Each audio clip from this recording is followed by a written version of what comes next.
सुशांत सिंह राजपूत अब हमारे बीच में नहीं रहे। दुखित करने वाली बात है। एक अच्छा कलाकार, एक अच्छी पर्सनैलिटी का मालिक, एक टैलेंटेड कलाकार जिसका ग्राफ बहुत अच्छा जा रहा था, जिसने धोनी जैसे क्रिकेटर की जिंदगी का रोल निभाकर लोगों का दिल जीत लिया। कायपोछे से उसने स्टार्ट किया और उसकी अभी फिल्म छिछोरे भी आई थी। अच्छा लोग उसको लाइक कर रहे थे और वो सडनली हमारी फिल्म इंडस्ट्री को छोड़कर चला गया। दुखित करने वाली बात तो यह है कि जिस तरह से वो गया वो बहुत चिंता की बात है कि वो नॉर्मली नहीं गए जिस तरह से इरफान या अपना ऋषि कपूर गए। सुशांत ने खुदकुशी की। ये मानने वाली बात नहीं थी, इसीलिए जब ये खबर आई पूरे हिंदुस्तान में लोगों ने कहा नहीं, ऐसा हो ही नहीं सकता। उसके पिता ने भी कहा कि नहीं, मेरा बेटा सुसाइड नहीं कर सकता। मुझे भी विश्वास नहीं हुआ। मैंने भी 3-4 जगह फोन फिराकर पूछा, बोला यस ऐसा सा हुआ है, पंखे पर अपने आप को लटका के उन्होंने जान दे दी। तो बात ये सोच में आई कि पर वाई क्यों? ये कोई ऐसा एक्टर नहीं है कि जो सडनली सड़क पर आ गया हो। ऐसे बहुत से हमारे फिल्म इंडस्ट्री में केसेस हुए हैं जहां लाखों करोड़ों कमाने वाले सड़क पे आ जाते हैं, लेकिन इसके पास अच्छा खासा घर था, फैमिली थी पटना में, सिक्योरिटी थी, फिल्में कर रहा था, लोग पसंद भी कर रहे थे उसको। लेकिन जब अंदर की बातें मुझे मालूम पड़ी तो मुझे थोड़ा सा मैं भी विचलित हो गया, क्योंकि इसके बारे में कुछ मुझे भी ज्ञान है। लेकिन जब मुझे बताया गया कि क्योंकि अभी भी मीडिया ये बता रही है कि पुलिस ने यही कहा है कि उन्होंने आत्महत्या की है, लेकिन कहने वाले ये नहीं कह रहे, लोग तो कह रहे हैं कि जांच होनी चाहिए कि इनकी हत्या की गई है। लेकिन हत्या के पॉइंट इतनी इंपॉर्टेंट नहीं है जितनी ये कहने वाले कह रहे हैं। किसी ने ट्वीट करके भी कहा है कि ये सुसाइड करवाया गया है, प्रेशर। आप पूछेंगे प्रेशर कहां से आ सकता है? कोई पैसे की कमी नहीं थी। प्रेशर मैं इस इंडस्ट्री के बारे में बोलना चाहूंगा। जैसे कि पिछली बार अपनी वीडियो में मैंने सैटेलाइट टीवी इंडस्ट्री के बारे में कहा था कि चकाचौंध है, जहां लोग छोटे छोटे गांवों से आते हैं और उनको रोल्स मिलता है, बड़े हो जाते हैं, सीरियल 1 साल 2 साल चलती है, बंद हो जाती है, सडनली और सीरियल नहीं मिलती, फिर पार्टियां, फिर ड्रग्स, फिर अफेयर्स, और इस तरह से वो लोग कहीं पर जाके टूट जाते हैं और आत्महत्या करते हैं। वो टेलीविजन के लिए था, लेकिन फिल्म इंडस्ट्री का ये बात नहीं है। बहुत सालों से आत्महत्याएं तो होती आई हैं। साउथ में भी कई लोगों ने, बड़े बड़े डांसर, बड़ी बड़ी फेमस डांसर, एक जमाने में एक बड़ी एक्ट्रेस हुआ करती, उसने सुसाइड किया। तो फिल्म इंडस्ट्री की बात मैं भी जानता हूं, लोग भी जानते हैं, लेकिन अभी मैं आपको बता दूं कि माफ करना, हमारी फिल्म इंडस्ट्री का माहौल बदल गया है। मैं जब कलाकार था, जब मेरा पीरियड था, हमारे जमाने में लोग अच्छे खासे एक तरह की फैमिली में चलकर बनकर रहते थे, मिलते थे, जुलते थे। कोई किसी को फिल्म मिलती थी खुश होते थे। लेकिन आज ग्रुपिज्म हो गया है। एक मेरा ग्रुप, एक इसका ग्रुप, एक उसका ग्रुप, एक उसका ग्रुप। आप उस ग्रुप में है कि इस ग्रुप में है कि उस ग्रुप में है। अगर आप उस ग्रुप में है नहीं है तो आपको वहां से फिल्में नहीं मिलेंगी। किसी ने कहा कि सर सुशांत इसी का शिकार हुआ है। 5 फिल्में उसकी बंद हो गई बीच में। एक बहुत बड़ी फिल्म शेखर कपूर से करने वाले थे, साल भर रिहर्सल की, पानी फिल्म थी। ये पानी फिल्म, मैं इसकी टाइटल आज से 20 साल पहले सुन चुका हूं, शायद 10 साल, 15 साल, 20 साल। मेरी भी शेखर से मुलाकात हुई थी। उस वक्त भी वो पानी बनाना चाहते थे। वो फिल्म अभी तक उनके पास है, इस वक्त बनने वाली थी। आई थिंक यश चोपड़ा के ग्रुप में फिल्म बनने वाली थी। कहा गया था कि रिहर्सल हुई पूरी 1 साल, और शेखर ने बहुत तारीफ की कि इस लड़के को देखकर मैं फिदा हो गया, ये बड़ी मेहनत करता था। अचानक वो फिल्म बंद हो गई। उस फिल्म के चक्कर में सुशांत ने सुना है कि 3-4 बड़े बड़े प्रोडक्शन हाउसेस की फिल्म मना कर दी। ये कारण बना है, कहते हैं लोग। क्यों? और ये कारण अगर है तो बहुत गलत कारण है। एक अच्छे कलाकार को, एक अच्छे इंसान को, आप जानते हैं वो इंजीनियरिंग कर रहा था, बड़े बड़े मेडल लेके निकला था वहां से, लेकिन छोड़ दिया उसने। कोरियोग्राफर बनकर इस इंडस्ट्री में आया। फिल्म फेयर जैसे अवार्ड फंक्शन में पीछे वो कोरियोग्राफ में डांस किया करता था। फिर वो सीरियल में आया, पवित्र रिश्ता उसने किया और पूरे हिंदुस्तान के लोगों ने उसको पसंद किया। फिर वो फिल्म में आया और फिर वो जो कायपोछे से उसकी जो स्टार्ट हुई, उसके बाद में एक अच्छा फेस, एक मुझे भी पसंद आया था। जब मैंने उसकी धोनी फिल्म देखी थी, मैं सचमुच मैं इंप्रेस हो गया था उसके परफॉर्मेंस को देखकर। वो कलाकार सडनली इसलिए चला जाए, इसलिए सुसाइड करे क्योंकि किसी ने उस पर प्रेशर डाला है, तो मुझे ये बात पचती नहीं है। गलती मैं राजपूत की भी करूंगा कि तुमको भी नहीं इस प्रेशर में आना चाहिए था, गलती मैं उनकी भी निकालूंगा जिन्होंने प्रेशर डाला है। क्यों आप एक फैमिली हो, किसी तरह से ये प्रेशर हटना चाहिए। किसी की फिल्म रिलीज नहीं होने दी जाती, थिएटर्स नहीं मिलते उसको, फ्रस्ट्रेट हो जाता है, करोड़ों लगा चुका है, थिएटर का एक पूरा ब्लॉक बड़े बड़े एक्टर लोग अपने पास ले लेते हैं, जिसे मैं माफिया कहता हूं। हमारे यहां भी माफिया बन गया है। इस माफिया को एक्सपोज होना चाहिए, इस माफिया को रोका जाना चाहिए, ताकि इस इंडस्ट्री में कई लोग आते हैं अपने पैसे लगाते हैं, उन लोगों को एक सिक्योरिटी मिलनी चाहिए। अगर उन लोगों को पता लगे कि वो फंस गए, फिल्म बना चाहिए, रिलीज नहीं हो रही, इसको रोकना चाहिए। दूसरे पक्ष पर मैं आऊंगा, सुसाइड इंसान करता क्यों है, सोचने का पॉइंट है। आपको किसी के जान लेने का अधिकार नहीं है, वैसे किसी के अपनी जान लेने का भी अधिकार नहीं है। ईश्वर ने आपको एक जन्म दिया है, उस जन्म में आपको कर्म करना है, उसने कर्म को देखना है। हम यहां पर सुसाइड क्यों करते हैं?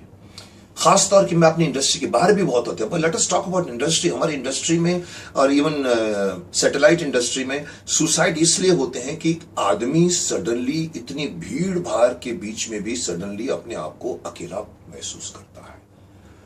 जो पार्टियों में घूमता है, सीरियलें करता है, 30 दिन में 35 दिन का काम करता है, 5-5, 6-6, 7 फिल्में साथ में करता है, लेकिन अचानक एक दिन उसको महसूस होता है कि कोई भी मेरा अपना नहीं है। किसी प्रॉब्लम में वो घिर जाता है, शायद वो उसका फैमिली अफेयर हो, शायद उसको कभी पैसे की तंगी हो, वो किसकी तरफ देखता हो, नहीं देखता। इसलिए मैं उस शख्स को कहना चाहूंगा जो लोग इस तरह का एक ड्रास्टिक कदम उठा लेते हैं, जिसको मैं कहूंगा कि ये एक बहुत ही एक्सट्रीम स्टेप है, और उसको वो स्टेप, अगर उस स्टेप के टाइम पे अगर कोई उसको रोकने वाला मिलता, देखिए ये 2 मिनट की, 1 मिनट की, 5 मिनट की बात होती है। मुझे मारना है, मुझे जंप मारना है, उस वक्त अगर कोई आदमी आकर उसको मिल जाए, उसको तो क्या कर रहा है, क्या को कर रहा है, बोलेगा नहीं ऐसा करना है मेरे को, तो वो समझाएगा उसको, फिर वो समझाएगा, तो उसका जो एक मेंटल का जो एक सडनली उन्माद आया था वो हट जाएगा। इसलिए मैं कहता हूं कि हर एक्टर को मैं कहूंगा जो भागकर, जो घर से आते हैं, अपने घर के फैमिली को छोड़कर आते हैं, मैं सबसे बड़ा एक पॉइंट बोलना चाहूंगा कि कहीं ना कहीं आप इंडस्ट्री में बंबई में आते हो, पटना से आते हो, आप झारखंड से आते हो, आप राजस्थान से आते हो, आप छोटे छोटे गांवों से आते हो, हरियाणा से आते हो, आप अपनी फैमिली को छोड़कर यहां आते हो, तो फैमिली से रिश्ता बना के रखो। आपके पास एक बैक हो, एक जगह होनी चाहिए जहां पर आप जाकर आप रेस्ट कर सके। आप समझते हो ये आपके सब दोस्त है, कोई दोस्त नहीं है। यहां पर तुलसी ग्रेटो पापा कहने वाले आपको बहुत मिलेंगे। अगर आप शराब पिलाते हैं तो आपको शराब पिलाने वाले, पीने वाले बहुत मिलेंगे, लेकिन जब आप दुख में होंगे तो कोई आपके साथ में नहीं होगा। यहां पर चढ़ते सूरज को सलाम किया जाता है, यहां पर फ्राइडे हिट होती है तो आप हिट होते हैं। इसमें आपको अपने एक तो मैं जो सलाह दूंगा आज के स्ट्रगलरों को भी और सबको मैं सलाह दूंगा कि अपने घर से नाता मत तोड़िए, क्योंकि फैमिली, ऐसे मौके पर फैमिली ही काम आती है। अपनी माँ से, अपने पिता से, अपनी बहन से, अपने भाई से, किसी से एक रिश्ता बना के रखिए, कि ताकि आपको ऐसे स्ट्रेस भरे वातावरण में अगर आपको बात करनी हो तो कोई होना चाहिए।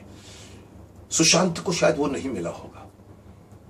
सुशांत की फैमिली वाले भी बहुत परेशान हो गए कि उनके फादर कहते कि वो सुसाइड कर ही नहीं सकता, लेकिन मदर को प्यार करता था, मदर चली गई उसके आप ट्विटर्स पढ़िए, उसमें दिखता था कि वो मुझसे लोग कहते डिप्रेशन, इस डिप्रेशन में था, डिप्रेशन की वो ट्रीटमेंट भी करवाने के लिए गया था। मैं आपको पूछना चाहता हूं डिप्रेशन क्या होता है? आप जानते हैं डिप्रेशन क्या होता है? डिप्रेशन उसको कहते हैं जब आप सडनली ये फील करते हो कि मैं अकेला हूं, कोई मेरी मदद नहीं कर रहा है, मैं इससे बाहर नहीं निकल सकता, मैं तो खत्म हो गया, मुझे तो कोई हेल्प नहीं करेगा, उसको डिप्रेशन कहते हैं। वो दिमाग की स्टेट है, स्टेट ऑफ द माइंड है, वो कुछ रियलिटी नहीं है। असलियत में आपको हेल्प करने वाले हजारों लोग खड़े हुए हैं। इसलिए मैं हर उस स्ट्रगल को कहना चाहूंगा कि डिप्रेशन में अगर आपको नहीं जाना है तो खुद के साथ अकेला रहना सीखो, पहली बात। दूसरी बात, हमारे पूरे समाज के लोगों से भी कहूंगा कि लोगों ने एक हवा बना रखा है कि किसी को अगर डिप्रेशन होता है या किसी को अगर नर्वसनेस होती है तो वो कहते हैं ये तो मेंटल है, तो पागल हो गए। अरे साहब, ये दिमाग है। मैं शरीर के बारे में जानता हूं, मैं किताब लिख रहा हूं, मैं आपको बता दूं ये हमारा जो दिमाग होता है, ये हमारे शरीर का हेड ऑफिस होता है। आपकी ये उंगली भी तब हिलेगी जब आपका दिमाग कहेगा कि इसको हिलाओ। अगर दिमाग ने अपने मोटर कॉर्टेक्स से अगर आपको मैसेज नहीं भेजा तो आपकी उंगली भी नहीं हिलेगी। वो दिमाग में अगर कोई प्रॉब्लम आता है तो हम लोग कहते हैं अरे ये तो मेंटल हो गया है। अरे साहब, दिमाग भी वही है। आपको पेट में दर्द होता है, आपको किडनी में दर्द होता है, आपको सर्दी होती है, जुकाम होता है, आपको हड्डी टूट जाती है, तब आप डॉक्टरों के पास जाते हो, दवाई लेते हो। लेकिन जब दिमाग का कोई नर्वसनेस आ जाती है, या आप जिसको हम डिप्रेशन कह रहे हैं, जिसको आप हिंदी में अवसाद कहते हैं, जब वो कभी होता है तो लोग डरते हैं डॉक्टरों के पास जाने को। लोग कहते हैं कि अगर मैं वहां जाऊंगा तो लोग बोलेंगे अरे तुम अपने, ये तो मेंटल है, अपने दिमाग का इलाज करा रहा है। अरे दिमाग को भी वैसे ही ट्रीट कीजिए, दिमाग भी हमारे शरीर का वैसा ही एक अंग है। इसलिए ये समाज में फैली हुई ये भ्रांति को हटा दीजिए कि जिसको डिप्रेशन होता है या जिसको सडनली डर जाता है या नर्वसनेस होता है, वो कुछ नहीं है, एक टेम्पररी बीमारी है। वो अगर आप लोगों से मिलोगे, जुलोगे, लोग आपकी हेल्प करेंगे। जैसे मैं कहता हूँ, डिप्रेशन में आपके पास फैमिली होनी चाहिए, कोई ऐसा दोस्त यार होना चाहिए जिसको आप अपनी प्रॉब्लम बता सको। आप जानते हैं क्रिश्चियन धर्म के अंदर क्यों एक पादरी, एक फादर कन्फेक्शन बॉक्स में खड़ा होता है एक तरफ, और एक तरफ एक हर जो परेशान व्यक्ति होता है वो जाके फादर से मिलता है। बीच में थोड़ी सी एक जाली होती है और वो अपनी प्रॉब्लम फादर को बताता है कि मैंने ये पाप किया है या मेरे से ये गलती हो गई है। फादर का काम है सिर्फ सुन लेना और इसका काम है बता देना। ये अच्छी परंपरा है, ये जिसने भी बनाई होगी सोच के बनाई होगी। इसका सारा का सारा जो अंदर भड़ास थी उसने निकाल दी, और फादर का ये कर्तव्य होता है कि वो किसी को नहीं बताता इसके रहस्य को। वहां से ये बात निकलती है कि अपने अंदर जो कुछ है उसको बताने के लिए आपके सामने कोई होना चाहिए। माँ होनी चाहिए, बाप होना चाहिए, भाई होना चाहिए, बहन होना चाहिए, दोस्त होना चाहिए। अगर वो होगा तो कोई भी, मैं समझता हूं, कभी भी सुसाइड करने की नहीं सोचेगा। और मैं सबको सलाह दूंगा, शर्म मत करो। काउंसलर अवेलेबल है, डॉक्टर्स अवेलेबल है जो आपको इसमें सलाह दे सकते हैं, दवाइयां अवेलेबल हैं। तो आप जरा भी मत हिचकिचाइए, ओपनली जाइए। आजकल तो ऑनलाइन में भी वो लोग सजेशन देने लगे कि किसी को अगर शर्म आए कि वो मेरे पास क्यों आ रहा है, क्यों एक डॉक्टर के पास जाता है आदमी, तो लोग बोलते हैं अरे इसका तो दिमाग फिर गया है। नहीं, दिमाग भी तो आप ही का है भाई, शरीर भी तो आप ही का है। पेट दर्द होता है तो आपको चलता है, दिमाग में दर्द होता है तो आपको वो अजीब लगता है। इसलिए मैं कहता हूं कि एक पल होता है, एक सेकंड होता है, उस वक्त अगर आदमी किसी को फोन में बात कर ले या कोई किसी को बता दे तो वो घड़ी टल जाएगी। वो कूदने वाला हो तो नहीं कूदेगा, अगर लटकने वाला हो तो नहीं लुटकेगा। तो मैं चाहता हूं इस इंडस्ट्री में इस तरह के सुशांत राजपूत के केस और नहीं दोहराए जाएं। हर एक्टर को मैं कहूंगा, जिंदगी पहले है, जान है तो जहान है। सक्सेस मिले ना मिले कोई फर्क नहीं पड़ता। मुझे 8 साल के बाद सक्सेस मिली, मैंने वेट किया, वेट करना सीखे। ये फिल्म नहीं चली, कोई बात नहीं, दूसरी फिल्म चलेगी, कुछ फर्क नहीं पड़ता। आपको लगता है कि ये एंड ऑफ द रोड है, नहीं साहब, आपके पास पूरी जिंदगी पड़ी है। सुशांत राजपूत के पास पूरी जिंदगी पड़ी हुई थी, क्या फर्क पड़ता अगर 5 हाउसेस ने उसको अगर डरा दिया है, कोई बात नहीं। अगर वो खुद ब खुद अगर अपने आप को रोकता, वेट करता, उसको और फिल्में मिलती। इसलिए मैं हर एक्टर से कहूंगा कि कभी भी असफलता से मत घबराओ। सफलता को एंजॉय करते हो तो असफलता को भी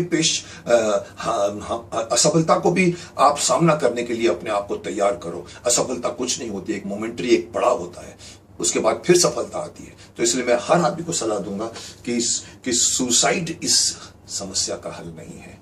ये कायरों का काम है। सब कह भी चुके हैं कि आत्महत्या करना कायरता है, लेकिन मैं जानता हूं कि जो आदमी आत्महत्या करता है उसकी अपनी प्रॉब्लम होती है। हम सब समझते हैं अरे इस एक्टर को तो मैं जानता था, कितना हंसमुख था, अरे शूटिंग में कितने डायलॉग, वो कितने मजाक करता था, लोगों को हंसाता रहता था, वो आदमी ने सुसाइड कर लिया। अरे मैं मान ही नहीं सकता। अरे साहब, मैं आपको कहूं कि आप किसी को आप काम करते हैं तो आप उसको सिर्फ जानते हैं, उसके पीछे क्या है, वो कलाकार है। वो अगर उसके पीछे दुख हो तो वो बताएगा नहीं। तो जरूरी नहीं है कि आप उसको जानते हो तो आप उसको पहचानते भी होंगे। इसलिए ये मैं कहना चाहूंगा उसको भी जो सुसाइड करना चाहता है और वो भी जो उनके साथ काम करते हैं, कि आप कभी भी इस बात को आश्चर्यचकित मत हुए कि ये आदमी ने सुसाइड क्यों किया, क्योंकि ये सबकी अपनी अपनी समस्या है। और मैं चाहता हूं कि धीरे धीरे इस समस्या का हल इस इंडस्ट्री में निकले, इस तरह की जो माफिया ग्रुप बना है वो भी खत्म हो जाए और इंडस्ट्री फिर से वैसे ही फैमिली वाली इंडस्ट्री बन जाए, जब दिलीप कुमार, राज कपूर, देवानंद जैसे कलाकारों के बीच में, पृथ्वीराज कपूर के बीच में, और बड़े बड़े धर्मेंद्र जी और सबके साथ में राजकुमार, राजेश खन्ना, उस जमाने में जो फिल्म इंडस्ट्री थी, मैं देख चुका हूँ करीब से, वो इंडस्ट्री फिर भी अच्छी लगती थी। आज की इंडस्ट्री में डर लगता है कि मैं इस ग्रुप में नहीं हूँ, इसलिए मैं नहीं जाऊंगा, उसमें हूँ नहीं जाऊंगा। So I think better sense prevail होना चाहिए और हमारी इंडस्ट्री को बदलना चाहिए। I hope so.